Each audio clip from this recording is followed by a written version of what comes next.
Amém, amados irmãos, amadas irmãs. Ótima sexta-feira para vocês, para todos nós. Chegamos à sexta-feira, semana 2.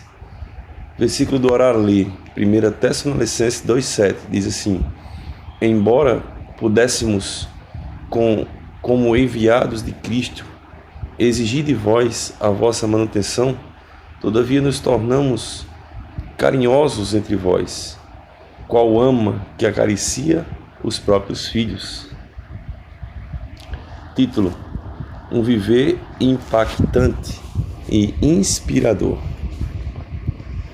Temos visto como a conduta de Paulo entre os Tessalonicenses foi impactante. Atentemos ao que ele disse: embora pudéssemos, como enviados de Cristo, exigir de vós a nossa manutenção, todavia nos tornamos carinhosos entre vós, qual ama que acaricia os próprios filhos. Esse versículo é muito humano e muito doce. A tradução literal para enviados é apóstolos, e como tal, Paulo tinha direitos sobre aquela igreja, de modo a dela exigir sua manutenção, com base na autoridade apostólica que tinha. Paulo poderia impor aos Tessalonicenses o peso de sua manutenção. Ele continua: porque vos recordais, irmãos, do nosso labor e fadiga, e de como noite e dia, labutando para não vivermos à custa de nenhum de vós, vos proclamamos o Evangelho de Deus. No entanto, em vez de se fazer pesado aos irmãos, Paulo trabalhou com as próprias mãos, noite e dia, para não viver à custa de ninguém. Mesmo trabalhando e labutando, ele conseguiu pregar o Evangelho. Que exemplo excelente! Paulo também falou sobre os direitos que possuía por ser apóstolo. Está em 1 Coríntios 9, do 1 ao 12. Quando esteve em Corinto, Paulo trabalhou com as próprias mãos, humilhando-se e abrindo mão de sua própria dignidade, para servir, seguindo o exemplo do Senhor Jesus. Nosso Senhor não reivindicou sua posição, antes até mesmo lavou os pés de seus discípulos, e é com essa humildade que nós também devemos servir. Em vez de usar do direito de impor coisas sobre os Tessalonicenses, Paulo se comparou a uma mãe que acalenta os filhos que dela cuida com carinho. Foi assim que Paulo se relacionou com a igreja em Tessalônica. É dessa forma carinhosa que devemos lidar com os irmãos, como nos foi ensinado por Paulo como seu exemplo. Paulo não apenas pregou o evangelho aos Tessalonicenses, mas lhe deu a própria vida. Note que vida aqui é vida da alma, psique em grego, e isso envolve sacrifício, desdobramento, desprendimento. Paulo não enfatizou atos milagrosos como cura, expulsão de demônios ou outras formas de demonstração de poder, mas apresentou seu testemunho de uma vida cristã normal, que inclui fé, amor e esperança. O apóstolo trabalhou muito e nunca quis ser pesado a ninguém, pelo que chegou a trabalhar noite e dia. Quanta disposição ele tinha, mesmo envolvido em seus afazeres diários, jamais deixou de pregar o Evangelho e dar testemunho do que o Evangelho havia feito na sua vida. O trabalho nunca foi um impedimento ao exercício do seu ministério. Mesmo sendo apóstolo, separado para realizar a obra de Deus, Paulo tinha por profissão confeccionar tendas e por onde passava trabalhava, mas principalmente pregava o Evangelho. Veja como era a vida por suas próprias palavras. E nos afadigamos trabalhando com as nossas próprias mãos. Ele sempre buscou trabalhar para não se fazer pesado a ninguém. Embora os irmãos de Filipos se fizessem associado a seu apostolado e o suprimento em algumas ocasiões. Paulo nunca esteve interessado nos benefícios de ser apóstolo. Antes, sua atitude sempre foi a de doar-se. Esse foi seu testemunho entre os Tessalonicenses e foi assim que causou impacto. Por fim, ainda sobre sua conduta entre os Tessalonicenses, Paulo escreveu: Vós e Deus sois testemunhos do modo, porque piedosa, justa e irrepreensivelmente procedemos em relação a vós outros que credes. A conduta piedosa é para com Deus, a conduta justa é para com os homens, e a conduta irrepreensível é para com Deus, para com os homens e também para com Satanás, a fim de que este não tenha motivo de nos repreender ou acusar.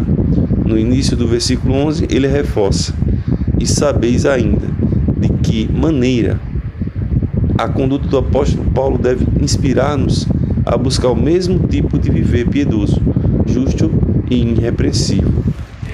Louvado seja o Senhor. Pergunta: o que significa na prática uma vida piedosa, justa e irrepreensível? Amém, né? Pergunta, né? Repete assim, ó. Vou repetir a pergunta. O que significa na prática uma vida piedosa, justa e irrepreensível? Amém, que o apóstolo Paulo foi um grande exemplo, né, para nós cristãos. Graças a nosso bom Deus pela vida desse servo, que deixou um legado tão precioso, tão elevado e ao mesmo tempo tão prático, né? Então, nessa pergunta de hoje, nós vemos que esses itens, eles estão relacionados principalmente com Deus e com o homem. Por exemplo, quando diz assim, ó: Vós e Deus sois testemunho de modo, porque piedosa, justa e irrepreensível procedemos em relação a vós outros que credes. O primeiro item a gente vê que é a questão da conduta piedosa. Irmãos, o que é piedade? Muitas pessoas acham que piedade é você se compadecer, é você ter pena, né? Quem nunca viu uma pessoa dizer assim: tem piedade de mim, né? Ou vou praticar a piedade. E a gente imagina logo que a piedade é dar esmolas, a gente imagina logo que a piedade é matar a fome de uma pessoa. Irmãos, piedade está totalmente ligado à expressão de Deus na carne. Lembro daquele hino que diz assim: nós nos tornamos a expressão de Deus na carne, nós nos tornamos parecidos com o Senhor. Então, a conduta da piedade nada mais é do que eu me encher de Deus, ao ponto desse Deus que está em meu interior ser visto pelas pessoas. Então, a conduta da piedade é para com Deus. Amém? Porque o próprio Deus, quando olha para mim e para você, cheios da vida, cheios do Espírito, ele vê o seu próprio Filho em nós. Daí ele se agrada de nós e nos aprova. Os irmãos creem nisso? Até a nossa aprovação depende do tanto que nós estamos expressando a face de Cristo em nós. Isso é verdadeira piedade. A conduta justa já é para com os homens. Então, qual era o proceder de Paulo? Irmãos, era algo maravilhoso. Mesmo sendo um apóstolo de renome alcançado, não por ter sido chamado de uma forma especial como os 12 apóstolos, que foi chamado um a um nominalmente, não. Mas Paulo, de fato, ele tinha um renome porque ele propagou o evangelho até os confins da terra naquela época. Mas mesmo assim, ele não reivindicava para si o direito próprio, seguro e genuíno de manutenção. Paulo não fazia isso. Antes, o que é que Paulo fazia? Ele trabalhava com as suas próprias mãos. Irmãos, a profissão de Paulo, humanamente falando, era produzir tendas. Então Paulo, ele muitas vezes, para não ser pesado, ele passou a produzir, a confeccionar tendas.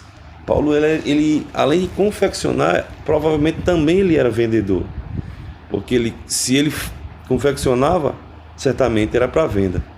Então a questão da conduta é para com os homens, amém? A conduta justa e a conduta irrepreensível é para com Deus, para com os homens e também para com Satanás. E qual o fim disso? É a fim de que este não tenha motivo, este quem? Satanás, de nos repreender ou acusar. Louvado seja o Senhor. Que palavra maravilhosa, né, irmãos?